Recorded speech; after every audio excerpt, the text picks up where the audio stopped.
샬롬. 오늘도 주님의 은혜와 평강이 여러분과 함께하기를 축원합니다. 오늘도 주님과 동행하고 말씀을 깊이 묵상하고 말씀대로 살아가는 귀한 하루가 되시기를 주의 이름으로 간절히 축원합니다. 오늘 아침 하나님께서 우리에게 허락해 주신 말씀은 사사기 10장 1절에서 9절 말씀입니다. 아비멜렉 다음에는 이사갈 지파 사람 도도의 손자이며 부하의 아들인 돌라가 일어나 이스라엘을 구원하였는데 그는 에브라임의 산간 지방에 있는 사밀에 살고 있었다. 그는 이스라엘의 사사로 23년 동안 있다가 죽어서 사밀에 묻혔다. 그 뒤에 길르앗 사람 야일이 일어나서 22년 동안 이스라엘의 사사로 있었다. 그에게는 아들이 30명이 있었는데 그들은 30마리의 나귀를 타고 다녔고 성읍도 길르앗 땅에 30개나 가지고 있었다. 그 성읍은 오늘날까지도 하봇 야일이라 불린다. 야일은 죽어서 가문에 묻혔다. 이스라엘 자손이 다시 주님께서 보시는 앞에서 악을 저질렀다.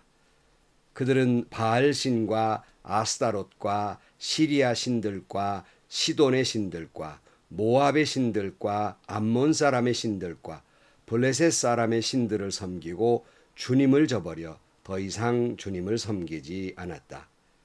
그러므로 주님께서 이스라엘 백성에게 진노하시어 그들을 블레셋 사람과 암몬 사람의 손에 내어주시니 그 해에 그들이 이스라엘 자손을 억압하고 학대하니 요단강 동쪽 길르앗 지방 아모리 사람의 땅에 사는 온 이스라엘 자손이 18해 동안이나 그렇게 억압을 당하였다. 암몬 자손이 또 유다와 베냐민과 에브라임 지파를 치려고 요단강을 건너왔으므로 이스라엘 백성은 고통이 막심하였다. 아멘. 아비멜렉이 죽은 후에 그를 따르던 군인들도 각각 흩어져서 처소로 돌아가게 됩니다. 앞에 9장 55절 말씀에 이스라엘 사람들은 아비멜렉이 죽은 것을 보고 저마다 자기가 사는 곳으로 떠나갔다 그랬어요. 세겜성은 불타 없어져 버리고 많은 사람이 죽었습니다. 그러니까 이제 무정부 상태가 되어버리고 만 겁니다. 이 기회에 아마 정권을 잡고 권력을 휘두르려는 사람들이 많이 있었을 것입니다. 무질서, 그야말로 혼란의 때라고 볼 수 있습니다. 이때 등장하는 인물이 돌라라고 하는 사사입니다. 1절로 다시 보면 아비멜렉 다음에 이사갈 지파 사람 도도의 손자이며 부하의 아들인 돌라가 일어나 이스라엘을 구원하였는데 그는 에브라임 산 지방에 있는 사밀에 살고 있었다. 그는 이스라엘 사사로 23년 동안 있다가 죽어서 사밀에 묻혔다 그랬어요. 이 돌라라는 사사의 이야기는 딱 2절로 기록하고 있지만 그러나 이 2절 속에는 우리에게 많은 이야기를 하고 있습니다. 좀 전에 생각한 대로 아비멜렉이 죽은 후에 왕이 죽고 없어졌으니 그야말로 무정부 상태였을 것입니다. 요즘 아프가니스탄이 혼돈에 빠져 있지 않습니까? 아마 그런 모습이었으리라 생각을 합니다. 다른 사사들의 이야기 속에는 다른 이방 민족들이 괴롭힘이 있어서 하나님이 사사를 세우시고 이스라엘을 구원해 주셨다 이렇게 기록하고 있는데 이 돌라 사사의 시대에는 이방 민족의 괴롭힘은 없었습니다. 하지만 무정부 상태, 그야말로 카오스, 혼돈 상태였다 할 수 있겠습니다. 이 혼돈 상태에서 돌라라고 하는 사사가 등장하게 됩니다. 오늘 본문에 보면 돌라가 일어나 이스라엘 구원했다고 이사갈 지파 사람 도도의 손자이며 부하의 아들인 돌라가 일어나 이스라엘을 구원하였는데 그랬어요. 여기 다시 가만히 보면 돌라가 사사가 되는데 하나님이 기록되어 있지 않습니다. 다시 말하면 하나님이 그를 세웠다는 말씀이 없다는 것입니다. 물론 돌라나 입다, 야일 이야기를 하면서 학자들마다 여러 가지 그 입장이 다른데 돌라도 그렇습니다. 전혀 반대 입장으로 이야기하곤 합니다마는 분명한 것은 이 돌라는 하나님이 사사로 세우셨다는 말씀은 없다 하는 말씀입니다. 그 증거 가운데 하나가 돌라가 일어났다는 단어, 일어났다는 말은 능동태입니다. 다시 말하면 스스로 일어났다는 것입니다. 마치 스스로 왕이 되었던 기드온과 아비멜렉처럼 스스로 사사가 된 것입니다. 혼란스러운 사회를 스스로 일어나 잠잠케 했다는 것은 좋은 일이지만 과연 그가 하나님의 부르심을 받았느냐 하는 것은 많은 의문이 남습니다. 오늘날 목회자들은 참 많습니다. 과연 목회자들 한 분 한 분 모든 분들이 하나님의 부름을 받고 소명을 받고 목회자가 되었는지 아니면 스스로의 판단으로 생계수단으로 목사의 길을 택했는지 의문스럽다 그런 말입니다. 그것은 물론 다른 사람이 당신은 하나님이 부름받은 사람이요 당신은 아니요 이렇게 함부로 판단해서는 안 됩니다. 왜냐하면 그것은 그 목회자와 하나님과의 관계에서 일어나는 일이기 때문입니다. 이 말씀을 듣고 있는 목회자 여러분은 진정 하나님의 부르심을 받은 소명자입니까? 이 물음에 우리는 분명하고도 확실하게 대답할 수 있어야 합니다. 만약에 이 물음에 주저하고 있다면 다시 한번 깊이 기도해야 합니다. 스스로 왕된 사람처럼 스스로 사사가 된 돌라처럼 스스로 목회자가 된 일은 아닌지 깊이 기도하면서 하나님과의 관계에서 해결을 해야 할 것입니다. 참 마음 아픈 일이지만 어떤 때 보면 진정 이분이 하나님의 부름을 받은 목회자인지 아닌지 의심스러운 목회자들이 보일 때 참마음으로 안타까운 마음을 갖게 됩니다. 돌라가 사사가 된 것은 이처럼 혼란스러운 세상에서 권력의 욕심으로 사사가 된 것은 아닌지 생각해 보아야 할 것입니다. 그러나 돌라가 사사가 된 후에 23년간 평안했습니다. 그럼에도 불구하고 하나님의 은혜로 말미암아서 이스라엘에 평안이 있었습니다. 그가 죽은 다음에 등장하는 인물이 야일이라는 사사가 등장합니다. 3절 말씀에 그 뒤에 길르앗 사람 야일이 일어나서 22년 동안 이스라엘에 사사로 있었다 하는 거예요. 역시 이 야일의 이야기 속에도 하나님이 그를 사사로 세우셨다는 그런 문장과 하나님의 말씀이 한마디도 등장하고 있지 않습니다. 돌라보다는 1년 모자라지만 22년간 사사로 있게 됩니다. 이 야일이라는 사사의 소명도 의심스러운 대목입니다. 다음 절에 보면 4절에 그에게는 아들이 30명이 있었는데 그랬어요. 야일에게 아들이 30명이 있었다. 물론 기드온의 아들 70명과 첩의 아들까지 있는 것만은 못하지만 그러나 아들이 30명이라면 대단히 많은 겁니다. 아들, 딸 합하면 굉장히 자녀가 많이 있었을 것이고 미루어 짐작해 보건대 자녀가 이렇게 많다는 것은 부인도 많았다는 것을 알 수 있습니다. 과연 이것이 사사로서 옳은 일이었겠나? 진정 하나님의 부르심을 받은 사사라면 너무 지나친 것이 아닌가 하는 생각을 갖게 됩니다. 게다가 그들은 30마리의 나귀를 타고 다녔고 성읍도 길르앗 땅에 30개나 가지고 있었다.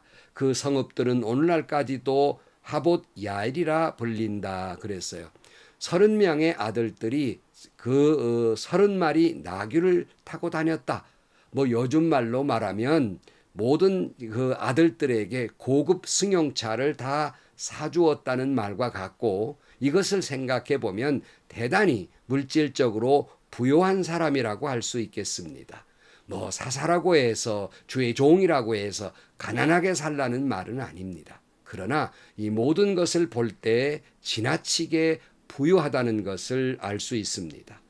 어디 그뿐입니까? 30개의 성을 가졌는데 아들 30명에게 그 성 하나씩을 다 주었습니다.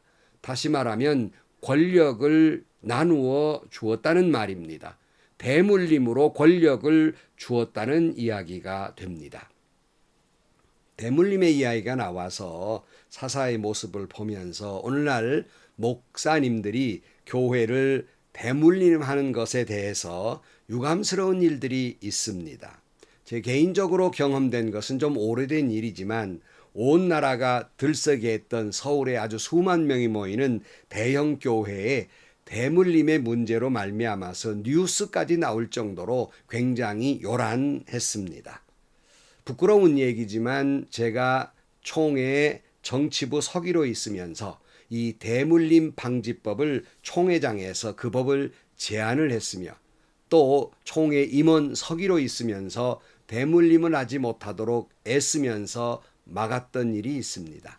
그 과정에서 그 대형교회 장로님들이 회의장으로 몰려왔습니다. 당신들이 이 법을 상정한다면 우리 교인 3만 명은 줄어들 것입니다. 책임지실 수 있습니까? 하고 고함을 지르던 것이 생각이 됩니다. 그분들이 나간 다음에 제가 회의장에서 그런 말을 했습니다.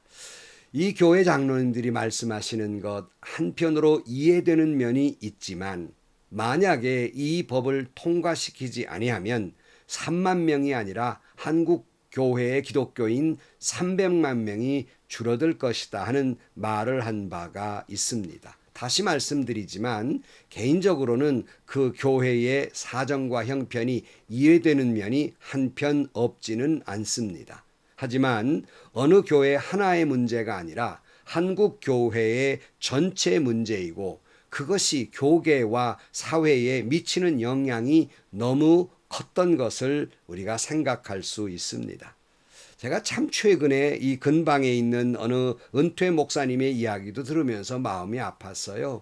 은퇴를 앞두고 자기 아들에게 수십억을 교회 돈을 들여서 교회를 지어 분리해 나갔다는 말을 들었습니다. 아마 그 모습은 서울의 모 큰 교회의 목사님이 오래전에 그렇게 하셨는데 이걸 모방한 것이 아닌가 하는 생각이 듭니다마는 참 안타깝습니다. 물론 개인적으로 만나 뵙질 못했기 때문에 무슨 변명은 있겠습니다마는 그것이 교계나 사회에 많은 신앙인들에게 얼마나 많은 실망감을 주고 하나님의 영광을 가리우는 일이기 때문에 참 마음 아픈 일이다 하는 생각이 듭니다. 목회자 여러분, 목회자들 그래서는 안 됩니다. 꼭 대물림을 하면 안 된다는 말을 하고 싶은 것이 아니라 우리가 늘 중요하게 생각하는 것은 그것이 하나님의 뜻인가? 그것이 하나님의 영광을 가리우는 일은 아닌가? 정말 그것이 하나님의 영광을 돌리는 일인가를 생각해야 한다는 것입니다. 야일이 30명의 아들을 두고 30마리 낙타를 아들들에게 태우고 30개의 성을 나누어 주는 것 물론 그럴 수 있는 일이라 할 수 있지만 자기 것이니까 하지만 그것이 하나님이 원하시는 일이었을까? 그것이 하나님의 뜻이었을까? 그걸 통해 하나님의 영광을 돌리는 일이었을까 하는 생각을 해보면 다시 생각해 볼 일입니다. 5절 말씀 야일은 죽어서 가문에 묻혔다. 그 야단하고 권세를 누렸지만 그도 죽어 묻힙니다. 다 헛된 거예요. 그 욕심이에요. 그 욕망이에요. 물론 이스라엘 백성들이 계속되는 죄지만은 기드온, 아비멜렉, 돌라와 야일의 좋지 못한 영향으로 말미암아서 이스라엘 백성들이 우상을 섬겼고 그뿐입니까? 이 돌라와 야일 이 횟수를 살펴보면 거의 50년 가깝게 나라가 평온했습니다. 평온했다고 좋은 것이 아니라 평온하면 하나님을 더 섬겨야 되는데 평온하다 보니까 하나님을 멀리 떠나버리고 우상의 길로 빠지고 만 것입니다. 6절 말씀에 보면 이스라엘 자손이 다시 주님께서 보시는 앞에서 악을 저질렀다. 그들은 바알신과 아스타롯과 시리아의 신들과 시돈의 신들과 모압의 신들과 암몬의 신들과 블레셋 사람의 신들을 섬기고 주님을 저버려 더 이상 주님을 섬기지 않았다. 그러므로 주님께서 이스라엘 백성에게 진노하시어 그들을 블레셋 사람과 암몬 사람의 손에 내어주시니 그 해에 그들이 이스라엘 자손을 억압하고 학대하니 요단강 동쪽 길르앗 지방 아모리 사람의 땅에 사는 온 이스라엘 자손이 18해 동안이나 그렇게 억압을 당하였다. 암몬 자손이 또 유다와 베냐민과 에브라임 지파를 치려고 요단강을 건너왔으므로 이스라엘 백성은 고통이 막심하였다 그랬어요. 짱이들이 한두 신을 섬긴 게 아니라 그야말로 종합 선물 세트처럼 온갖 신은 다 우상은 다 섬기면서 꼭 집어서 하나님만 섬기지 아니했습니다. 그들은 바알신, 아스타롯, 시리아 신, 시돈의 신, 모압의 신, 암몬 사람의 신, 블레셋 사람의 신을 다 섬기면서 하나님만 섬기지 않았어요. 참 기가 막힌 일입니다. 사람들은 말합니다. 평안하면 예수 믿지요. 그럽니다. 여러분, 평안하면 예수님을 떠날 경우가 많습니다. 평안할 때에 조심해야 합니다. 마귀들이 회의를 했다고 그럽니다. 어떻게 하면 사람들을 망하게 만들까? 이런저런 모든 제안을 했을 때 가장 좋은 의견이라고 생각된 제안은 이것이었다고 해요. 얘들아, 아무것도 하지 말고 내버려 두어라. 그러면 스스로 망할 거다. 마귀가 준동하지 아니하고 평안히 내버려 두면 사람은 스스로 하나님을 떠나게 된다는 말입니다. 결국 하나님께서 진노하셔서 블레셋과 암몬에게 내어주게 되니 이들의 고통은 막심했다라고 기록하고 있습니다. 사랑하는 성도 여러분, 목회자 여러분, 분명 하나님의 소명을 깨닫고 있습니까? 그리고 성도 여러분, 그동안 우리는 하나님이 주시는 평안으로 이 나라와 우리 교회는 잘 살아왔습니다. 그렇다면 그동안 한국 교회는 하나님을 잘 섬겼습니까? 오히려 평안하다고 오히려 잘 섬기지 못하고 잘못된 방향으로 한국 교회가 걸어간 것은 아닙니까? 오늘 위기가 왔습니다. 우리는 위기가 왔다고 염려하고만 있을 것이 아니라 우리는 더욱 기도함으로 말미암아 이 위기를 극복해 나가야 할 것이고 더욱이 이 위기가 기회로 회개의 기회로 하나님께 돌아갈 기회로 삼고 더욱 하나님을 잘 섬기는 성도 여러분들이 되시기를 주의 이름으로 간절히 축원합니다. 기도하시겠습니다. 하나님 아버지, 목회자들이 늘 목회자로 살아가면서 늘 하나님의 소명의식을 깨달으며 살게 하여 주옵시고 혹여 평안하다고 나태해져서 하나님을 멀리할까 두렵습니다. 아니 요즘은 코로나 위기 때문에 하나님을 멀리할까 두렵습니다. 속히 코로나 바이러스를 물리쳐 주시고 많은 성도들이 기쁘게 하나님 존전에 나와 하나님을 찬양하고 마음껏 예배 드릴 수 있게 하여 주옵소서. 예수님의 이름으로 기도하옵나이다. 아멘. 목회자 여러분, 너무 직설적인 이야기라 참 죄송합니다. 그러나 내가 하나님의 부름을 받은 소명의식으로 목회를 하는가, 내가 이거 밥벌이로 하는가, 늘 자기를 되돌아볼 일입니다. 성도 여러분, 평안할 때에든 위기 때에든 늘 하나님만 바라보고 하나님만 섬기는 여러분들이 되시기를 주의 이름으로 축원합니다.